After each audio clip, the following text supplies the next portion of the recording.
Good morning, ma'am. Good morning, classmates. This is my report about how do I code an author. Number one, if you code author, insert quotation marks around the text you are using. Number two, at the end of the quotation, parenthetical notation are needed. Number three, simplify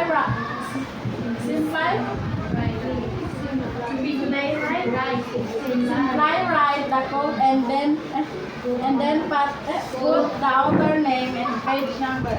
Number four, William San 148. Number five, you will cite the entire source when you get to the bibliography page of your paper. Citing short quotation.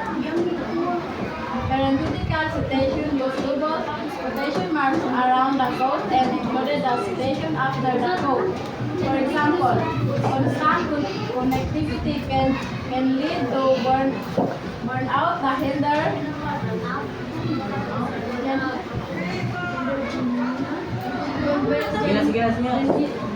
genuine human interaction. Narrative citation incorporate the author name naturally into the sentence. For example, according to Urban and Kovacs 2020, plagiarism is often a matter of confusion rather than deception. Citing long quotation. Black code formatting indent the entire code 0.5 inches, double space, and don't use quotation marks.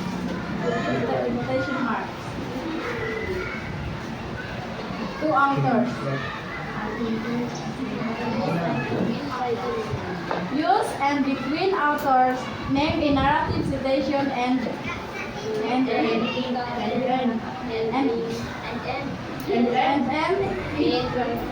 parenthetical citation. For example, according to Lorenzo and Chang, 2020, over 80% of smartphone users check their devices within 15 minutes for a low phone app. 3 or more authors use F after the first author last name. For example, Sai et al. 2019-25.